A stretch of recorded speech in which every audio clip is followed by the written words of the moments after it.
Assalamualaikum warahmatullahi wabarakatuh. Salam sejahtera bagi kita semua, bagi para pembelajar dimanapun berada. Kita akan melanjutkan pembahasan kita masih tentang KD perwilayahan dan tata ruang. Selanjutnya kita masih membahas tentang pembangunan wilayah.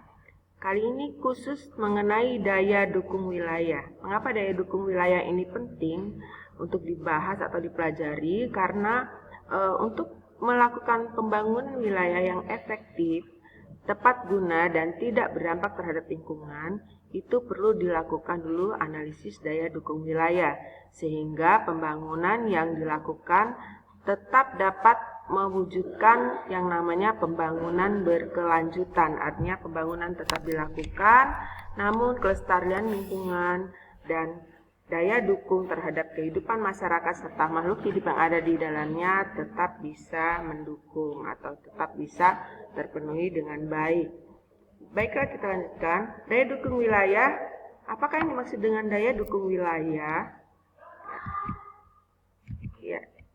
Coba kalian amati, di beberapa kota besar terdapat fenomena yang seperti tampak pada gambar. Mengapa ada kawasan seperti ini di perkotaan-perkotaan, khususnya kota-kota besar? Juga kawasan seperti ini pemukiman yang tidak layak huni berada di sepanjang jalur rel kereta api. Ini biasanya terdapat di kota-kota besar. Nah, mengapa kawasan seperti ini bisa terbentuk di wilayah perkotaan?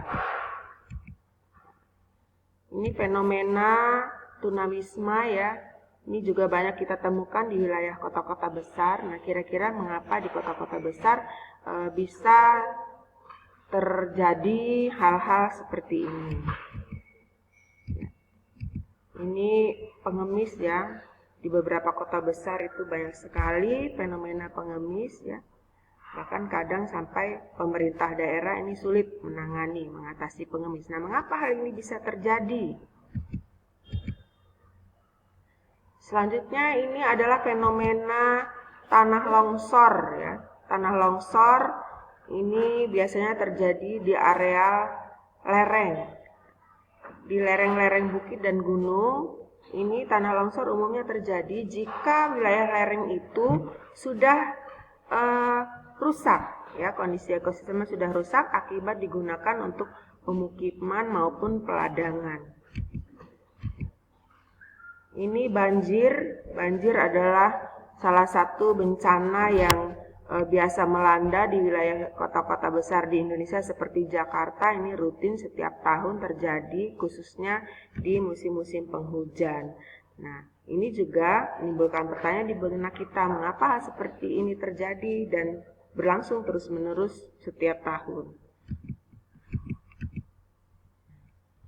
Fenomena slum area atau wilayah-wilayah kumuh seperti yang terdapat pada gambar tadi, kemudian penyakit-penyakit masyarakat seperti pengemis, tunawisma, dan lain-lain, ditambah dengan fenomena banjir di perkotaan, tanah longsor di wilayah-wilayah lereng, ini sebenarnya menjadi salah satu indikator atau ciri-ciri bahwa wilayah tersebut untuk daya dukung lahan atau lingkungannya ini sudah tergolong rendah. Jadi daya dukung wilayah atau lahan tergolong rendah antara lain ditandai dengan munculnya slum area atau daerah kumuh, kemudian fenomena penyakit-penyakit sosial seperti pengemis, tunawisma, anak jalanan.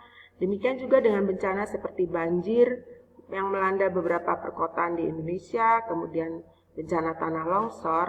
Ini merupakan indikator bahwa daya dukung lahan atau lingkungan di wilayah tersebut sudah tergolong rendah.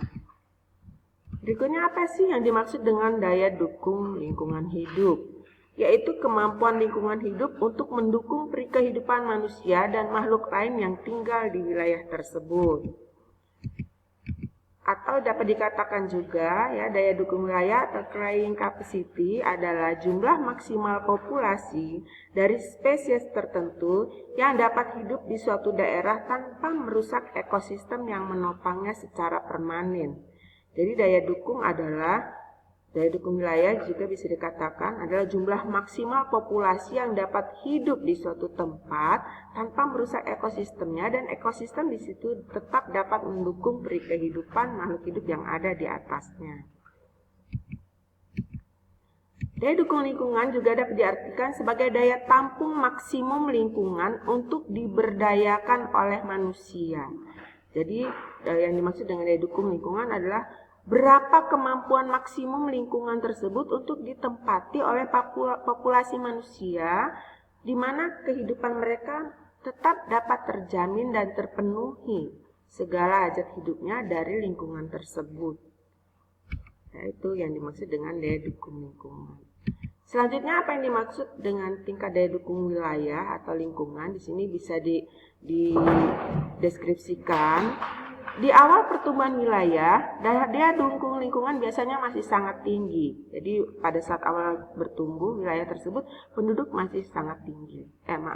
Penduduk masih sangat sedikit, sehingga daya dukung masih tergolong tinggi, di mana penduduk yang ada di situ tidak kesulitan untuk mendapatkan lahan bagi tempat tinggal, lahan untuk bercocok tanam maupun beraktivitas ekonomi lainnya.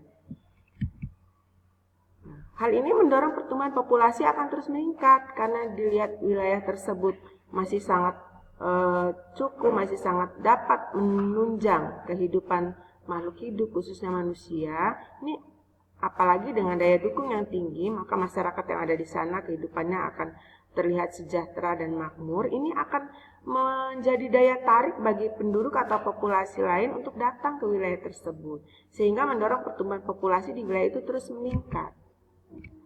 Akibat peningkatan populasi tersebut, kebutuhan yang harus dipenuhi pun akan mengalami peningkatan. Nah, hingga di satu titik ketika sumber daya tidak dapat lagi memenuhi kebutuhan, maka pertumbuhan populasi akan melambat atau berhenti. Nah, pada saat populasi ini sudah sangat maksimal menempati wilayah tersebut, maka akan muncul fenomena-fenomena seperti pada gambar-gambar tadi, yaitu munculnya selam area atau daerah-daerah kumuh yang menempati lahan-lahan tidak layak huni seperti pinggir rel, kolong jembatan, dan sebagainya, juga dapat mendorong munculnya penyakit-penyakit masyarakat seperti pengemis, anjal, dan lain-lain. Nah, oleh sebab itu, daya dukung lahan sangat penting untuk dilakukan atau dianalisis. Apa manfaatnya? Kita bisa lihat yang pertama adalah untuk mengetahui sejauh mana kemampuan wilayah untuk mendukung perkembangan aktivitas dan pertumbuhan penduduknya. Apakah masih tergolong tinggi, sedang, ataukah sudah sangat rendah. Yang kedua, untuk memberi informasi kepada perencana atau pengembang tentang potensi wilayah yang masih tersedia. Apakah wilayah yang ada itu masih bisa dikembangkan, khususnya bagi pembangunan sarana-sarana seperti pemukiman, perkantoran, dan sebagainya, ataukah sudah waktunya untuk menghentikan pengembangan wilayah atau pembangunan wilayah karena lokasi atau lahan yang tersedia itu sudah tidak memadai untuk menanggung atau untuk dikembangkan lebih lanjut. Artinya daya dukung yang ada apakah masih memungkinkan untuk dilakukan pengembangan atau pembangunan di wilayah tersebut. Seperti pemukiman, apakah masih layak untuk dibangun di wilayah tersebut. Kalau hampir tidak ada lagi potensinya dan mengancam wilayah-wilayah lindung, maka pengembangan di sana harus dihentikan. Yang ketiga, menjadi alat sosialisasi tentang pentingnya menjaga kelestarian lingkungan. Jadi dari analisis daya dukung lahan bisa dilihat apakah daya dukungnya masih sangat tinggi ataukah sudah sangat rendah. Kemudian bisa dicermati, contoh tadi, untuk kota-kota yang sudah sering mengalami banjir, ini bisa diartikan bahwa daya dukung wilayah di sana sudah sangat rendah.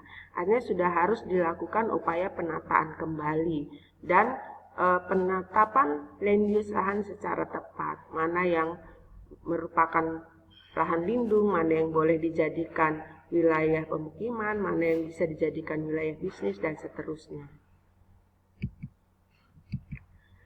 Daya dukung lahan sendiri dibedakan menjadi 5, ada daya dukung lahan pertanian, ada daya dukung lahan pemukiman, ada daya dukung fungsi lindung, yang keempat daya dukung ekonomi, dan yang kelima adalah daya dukung ekologi. Yang pertama, penjelasannya daya dukung lahan pertanian adalah kemampuan lahan untuk menghasilkan tanaman pangan bagi kebutuhan manusia. Nah, ini dapat dihitung dengan rumus seperti ini. Nah, nanti akan kita bahas khusus pada video berikutnya tentang bagaimana menghitung daya dukung lahan pertanian. Nah, daya dukung lahan pertanian sendiri diklasifikasikan menjadi 3. Nanti jika hasil perhitungannya lebih dari T berarti daya dukungnya tinggi, dianggap mampu mencukupi. Jika hasilnya adalah sama dengan 1, maka daya dukung lahan pertanian dikatakan optimal atau seimbang. Jika nilai yang diperoleh ini kurang dari 1, berarti daya dukung lahan pertanian rendah atau tidak dapat mencukupi kebutuhan pangan penduduk. Yang kedua, daya dukung lahan pemukiman, yaitu kemampuan lahan menampung jumlah penduduk tertentu untuk bertempat tinggal secara layak di wilayah tersebut. Ini adalah rumus cara menghitungnya. Sama seperti daya dukung lahan pertanian tadi, akan ada video khusus yang membahas bagaimana menghitung daya dukung lahan pemukiman tersebut. Selanjutnya, daya dukung lahan pemukiman juga diklasifikasikan menjadi 3. Jika nilai yang diperoleh ini lebih dari 1, maka daya dukung lahan pemukiman dikatakan tinggi atau mampu menampung secara layak penduduk yang ada di sana.